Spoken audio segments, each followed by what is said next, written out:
Gootota Oromoo isa si komandoo tooree tottobaa hausoo nasiroo duuleen faaka hawwasi leenjisoo dhiigaa harka laachuu dinnaan harma muran harka kennuu dinnaan harka muran sanyii balleessuudhaaf isa garaa biintuudhaan adamsan gochi afaan nama hin dubbannees hedduu kan hafan.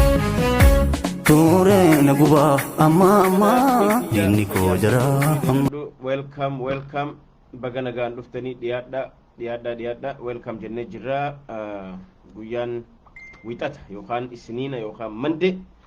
guyyaa walakkaa jirra amma sa'a meeqa jirra sa'a takkaaf deemna jechuudha sa'a zuuriiti yooyyaa ol dabrataa dhiyaadha amma gaa maal gochuu qabnaa waan jechuudha dubbannaa akkaan taayitila khiyyarra barreessee irratti oromiyaan qullattee jirti oromiyaan bana oromiyaan dirreen isii bana maal gochuu qabna waan jetturraa dubbannaa haaji xinxalaan sanirraa waa isinii dubbata fayyaa argadha viidiyoo kana walii qoqqooda xiqqoo daqiiqaa muraasa keessattiin waan gaggaarii dubbadhee bahuu fedha oromiyaan qullattee jirti yeroo jedhu maal jechuu kiyya ta duraan dura xiqqishoo duubatti wal deebisneeti maal akka tahaa jiru osoo lolli tigraay fi biltsiginnaa jidduutti hin jalqabin yookaan ummata weerartuu lafa babal'ifachuuf deemaa jiru tana jidduutti osoo lolli hin jalqabin maalii fi ji'a lamaaf yookaan ji'a sadiif ibn haacaaluulee wal qabate oromoon lolli oromoo irratti sirritti banamee ture jechuudha yoo yaadattan taate maaliif beeytanii namoonni hedduun lola kana akka wannaan laaltanii yookaan polotikaa yookaan siyaasaa polotikaa jechuun jara keenya saayinsii polotikaa jechuun cheeziidha polotikaa jechuun safaaxaa miti polotikaan hedduu hubannoo diippilii keessaa qabaachuu si barbaachisa polotikaa hubachuudhaaf ispeeshaalii biyya Itoophiyaa polotikaa biyya Itoophiyaa kana akka gaarii barachuudhaaf wannaa si barbaachisa hubannoo sirriitti xiinxaluu si barbaachisa nama akka gaariitti tafkii qalee billiita keessaa baasee tafkiin beekanii xiqqootan tafkii tana qaltee billiita keessaa baaftee maraqa irraa tolfattee waxii irraa tolfattee nyaachuu yoo dandeesse ati polotikaan Itoophiyaa sii gala jechuudha yookaan siif hin galu polotikaan dafee polotikaan Itoophiyaa is not easy waan akkana bartanii miti jechuudha maaliif hedduu wal xaxaadhaa sabaaf sablammoota 86 keessa jira saba gurguddaa akka Oromoo keessa jira sabni akka Amaaraas ni jira hundi jira garuu ummanni kun ideoloojii Oromoo keessa ideoloojii meeqaa jira amantii meeqaa jira waa meeqaa jira Amaara keessa ideoloojii meeqaa jira amantii meeqaa waa meeqaa jira akkuma waliin qabdee akka Itoophiyaatti ilaalti is magnificant guddaadha akka malee jara kana xinxaluudhaaf akka Itoophiyaatti jara kana waa irraa xinxaluudhaaf ati nama sirriitti nama lukkuu qaluu beeku osoo hin taane nama tafkii abree fudhatee tafkii tana qaltee billiita keessoo barbaaduu beekte sii galti siyaasaan Itoophiyaa is very complicated hedduu complicated kanaafuu arraan tana nuti lolli dhiyoo tana nurratti gaggeeffamaa jiru keessattuu waggaa lamaan kana abiyyi erga dhufe dura lola qalbii nurratti eegaluudhaan san booda lola humnaa booda kana immoo ajjeechaan erga keessattuu haacaaluu wareegame erga Jawaar Mahammad irratti aggaammiin du'aa godhame roorroon Oromoo irra deemaa jirtu ajjeechaa waa hedduu wanni deemaa jiru waan pilaana godhame jarri kun gaafa mari'atan ummanni nafxanya amma kiiloo 4 keessa taa'u kun ummata Tigraay kana dha'uudhaaf arraa miti itti lafaa kaa'an jechuudha ummata Tigraay dha'uu dura yoo dingata kaanee deemne ummata Tigraay kana dhoyne Oromoon lafaanuu ka'uu dandeessi maaliif jennaan Oromoon ummata osoo xiyyitiin takka kosh hin ja'amtu jedhu ihaadig warra qabsoo jalqabee waggaa 4 qabsoo karaa nagayaatiin ummata kana jiisuuf tattaafachaa ture waan ta'eef Oromoo cabsuun ni ulfaata kanaafuu isaan san dha'uuf Oromoo akkamitti jiilchinaadha that's the question qabxii tana chinaa fudhadha osoo gama Tigraay hin dhayne Oromoo tana qalbii isii cabsine mooraalii isii keessaa fuune hamilee keessaa fuune akka isiin ol kaane gooneeti san booda gara Tigraay deemna jedhanii Oromoodhaan dura jaalannu jibbinu Haacaaluu miskiintichi taargeeta wanni ta'eef ummata oromoo qorqalbii isaa cabsineet akka isaan mataa waliin qabanne eega dhoynellee ummata oromoo mataa keessa dhoyneeti qeerroo ja'an tanas mataa keessa dhoyne qalbii isaanii cabsine akka isaan moraaliin arganne goone san booda kana tigraay deemnaa dhagaafiin wannummaan amma nurra gaggeeffamaa jiru kunu waan pilaanaan wanniin ani siyaasaan politikaan saayinsiidha politikaan kaalkuleeshina fedha politikaan waa hedduu xaxamaadha waan akkanumatti namoonni garii waan argan qofarraa xiinxalan waanuma argan eventii gaggeeffamu qofarratti asirra sanirra gabbahanii dubbachuu danda'an jechuudha sanirraa xiinxaluu danda'an jechuudha immoo politikaan akkasii miti politikaan wanni kun hundi wanni deemaa ture arra sababni Jawaarfaan itti hedhaman sababni Haacaalufaan itti jeefaman sababni ilmaan Oromoo 4 5 6 mana tokko keessaa gabbaasanii itti jeesan qeerroo tana gara jabeenyaan akkana dhahaniif kun hundi haa godhameef lola amma gaggeessuu deeman kana gaggeessuuf ta dura lola kana garuu itti milkaawanii hin beeynu lolli kun dhumaatiin isaa eessa dhaabbata we don't know God knows rabbi beeka because lola akka laayyoo laalamuu miti so kanaafu nuti ammaan tana bakka oromiyaan qullattee jirti wanni isin jechuu barbaadeef maali lola kana banuu fi arraan tana oromoo mata adda irra dhaanii jiilchanii namoota silaa oromoo keessaa wanni ja'an hunda bitachuu danda'an hunda bitanii kara addaatiin lola kana gaggeessu duratti godhan maaliif jennaan abiyyi faan fi warri gorsitoonni isaa guutumaan guututti warra arra maqalee dhaqe kana ni beekan waan isaan harka jiruu fi jarri kun waggaa 27 maal akka dalagaa ture sirri beekan maaliif warri arra amma isa gorsan kun warri arraan tana akka oromoon guyyaa keessaa barte akka oromoon erga ihaadig seene oromiyaas bartee oromoo waan jedhanis bartee akka waan isaaniif nu barsanii nuti beeyladaa taanee waan takkan beeyne akkasi fudhatan ummanni arra duula lafa babal'ifachuuf deemaa jiru kun jechuudha nuti akka humaan beeyne siidaas namni akka itti yaadee nu dhaabe nuti warra waan takkan beeyne nuti warra seenaan qabne warra maadaagaskar irraa dhufe akkasitti nu isaaban isaan akka itti isaan nu laalaa jiran akkasi kanaafu osoo lola kana hin jalqabin maal godhan lola kana osoo hin jalqabin dura nurratti lola banan jechuudha amma dheengadda wannummaa wallagga irratti akkasitti warra amaaraa fixaniif waraana kaasanii ifiif diraamaa kana dalagan diraamaa adda addaa wanni dalaganiif akka oromoon jiiltee bas amma booda humaa godhuu hin danda'u jettee jirti jedhanii already jala muranii waan baraniif nuti jennee jirra jiillee jirra no tana oromoo fitti muqamne kanaafin oromiyaan qullaa isin jechuu barbaade arraan tana waraanni raayyaa ittisa biyyaa waan ja'an akkasitti nama toorchu godhaa bahe takka buutiin isaan jirtu lafarra hundi wali guuramtee baatee jirti jechuudha arra waraanni kun hundi dhaqee milishaan naannoo adda addaa leenjifate ila ammaa kololaa jiru milishaa amaaraati ka oromiyaa fudhachuu fedhan arrammoo warra somaaleellee gaafatanii warri somaalee noo jedhanii nuti achi deemnee naftanyaa fi lollu jedhanii ni jiran jechuudha manguddoo somaalee mustafeedhaan sin beenu jechuun gaa hisaaba naannoo somaalee oromiyaa fi amaaratti aanee sadaffaan naannoo somaaleeti lakkoofsa baay'inaan akka istaatiksii biyya sanii itti aanee somaaleen lakkoofsa guddaa qabu biyya sanitti arra kana hunda warri inni abdate akka mustafee ka inni abdate arraan tana lola seene ummanni somaalee jalaa dhaabbatee didee jira jechuudha soo nuti maal gochuu qabna oromoon erga oromiyaan qullaa taate akkamiin wal kaasna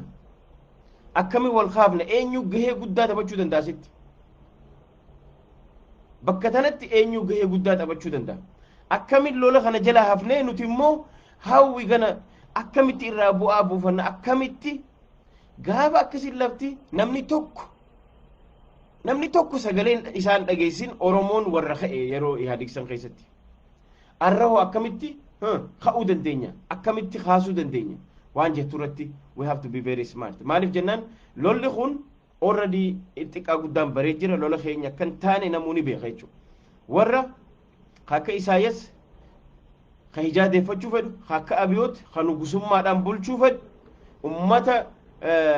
milishaa nafxanyaa talafa ristii teenyaan nurraa fudhatame ristii teenya babal'ifanna jettee galgalaa ganama waccu jara kanaatu arraan tana ummata Tigraay wajji wal dhawaa jira jechuudha nuti immoo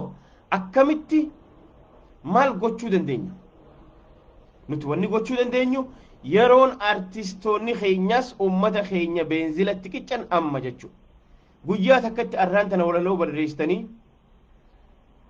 yadaloo itti gootanii guyyaa takkatti baasuu dandeessan kilippi adda adda akka gaafa qeerroon lola jalqabdu haastan jechuudha.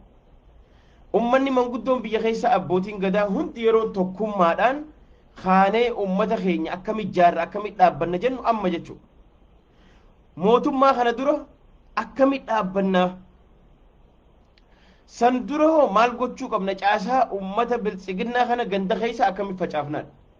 caasaa kanarratti Oromoon very serious ta'uu qabdi. Caasaa xiqqaa hanga beeta mangistii gahutti akka dhaamsi tokko abiyyi biraa gadi hin buune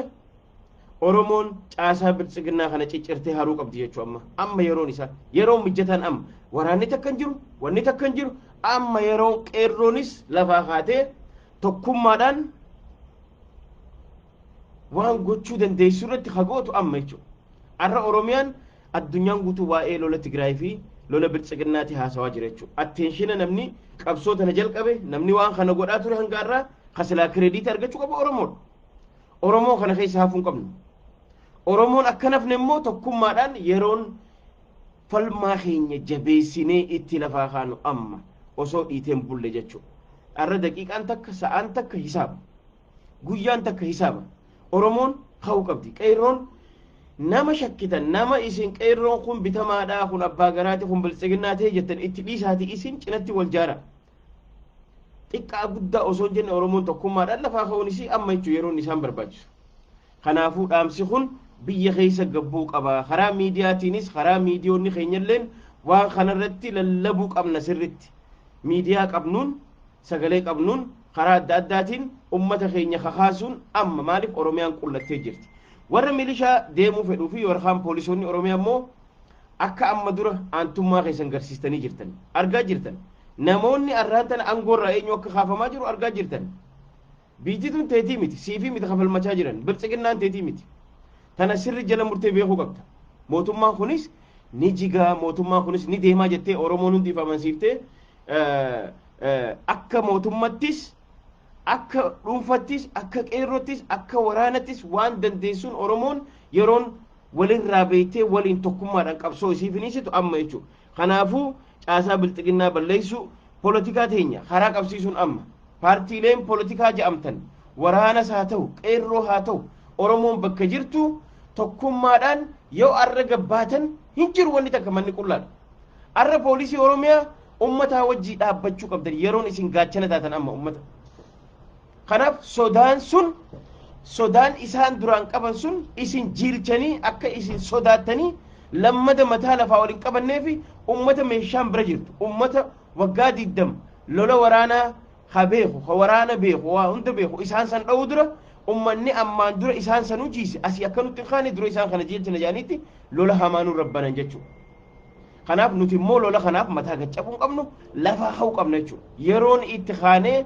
falmaa keenya finiisinu amma artistiinis aktivistiinis hayyuunis barsiisaanis barataanis qotee bulaanis daldalaanis hundi keessan tokkummaadhaan sirni kun sirna hiyyaa miti jennee alaa keessan yeroo nuti tokkummaadhaan sochoonu amma sa'aa takka daqiiqaa takka rafuun sa'aa takka rafuun guyyaa takka rafuun torbaan takka rafuun ji'a takka rafuun hin barbaachisu Oromoodhaaf. Oromoon amma yeroon isiin kaatu. Waraanni kun hiyyaa miti erga jettee walitti amansiiftan booda jalaa dhaabbachuu maaliin jalaa dhaabbanna akkamitti jalaa dhaabbanna maal jalaa hambifannaadha. Akkamitti hidhannoo teenyas jabeeffannee waraana Oromiyaa akkamitti gajjaarree biyya Oromiyaa jaan dhaabbachuu irratti fookasiin keenya amma akka ta'uu qabu. Amma yeroo fincila itti dhoosuu qabnu amma yeroo karaa hidhuu qabnu amma meeshaan qabnu kagaara jirrus yeroo nuti babal'annee babal'ifannee lollee ummata keenya tokkummaan dhaabbannee waliin deemnu amna jechuudha. Kanaafuu jabaadha kanuman isinii dhaamu dhufee hin turu tanuma isinii dhaamuuf hin dhufee kanaafuu lolli nurra gaggeeffamaa ture lola qorqalbii keenya cabsuudhaaf godhamee sanboota karaa Tigraachi utaale akka Oromoon kaane jedhame. Kanaafuu Oromoon haati agarsiisuu qabdi. Oromoon waa hunda tarsiimoo adda addaati yeroon sochoonu yeroon daran karaa cufnu yeroon daran inumaa fincila dhoofnu amma fincilli Oromiyaa guutuu keessa daawun Abiyyi Firii Jawaar Mahammad Firii all Oromo political prisoners haja'u Oromiyaa guutuu keessa yeroon dhoofu bakka takkaa sila amma isaa waraanarra jiru kana kanaafuu ammallee akkuma gizee kaanii irra buusaa hin dagatina gibira keessanii kafalina gibira waan ja'an sumunii dolchee takka qaraxa feetu sangaa gurguradhu fedhu baajaaji oofi fedhu dukkaana qabaadhu qaraxa hin kannina mootummaan kun mootummaa leejitimeetii miti oromiyaa keessatti kanaafuu dhoowwadha qaraxa keessan dhoowwadha irra buusaa osoo hin baane qaraxa keessan dhoowwadha taaksii waan ja'ani gibiran kafalina nama waraana deemu dura dhagaa dura guura hamilee isaanii cabsa isin immoo hamilee wal kakaasa oromoon qabsoon qabsaawaan ni kufaa qabsoon itti fufaa jedhan kanaafuu qabsoon teenya daran cimtee itti fufuu qabdi kara hundaan ka qawwee qabu qawweedhaan ka dhagaa qabu dhagaacha kararra guuruun ka sagalee qabu sagalee qabuun akkolleen akka dursanitti arra bordoo san akkanatti asirra kaatee gaafa wannaa san gaafa oromoo protestii deemaa isaanilleen arraan tana qabsoo dabalamuu qaban qabsoon oromoo haarawatti ri-energize taatee ka'uu qabdi kana amma buutiin takka hin jiru kopheen takka hin jirtu oromiyaa keessa milishaan oromiyaa wal haxaawame kute waraanni makalaakayaan haxaawame kute naannoo biraa kadhachaa jiran naannoo biraan deemnu jechaa jiran ummanni kadeemu deebi'an jiru kanarratti amma maal barbaada mootummaan kun laal poolitikaan saayinsiidha waraanni saayinsiidha maal fedha amma dubbee fedha mooraalii fedha diinagdee fedha waan adda addaa meeshaa isa barbaachisa jechuudha meeshaa kana immoo maal isa barbaachisa diinagdee kana isaa fida siitu kannaaf diinagdeen baajanni Itoophiyaa harka guddaan qabu oromiyaa irraa soo hin kanni tochu amma yeroo tan kanaaf diinagdee kee irraa qabadhu diinagdee kee irraa qabattee lola kana dura dhaabbachuu qabda jechuudha gaafa kana goote tee jaarrate tee godhachuu qabda jechuudha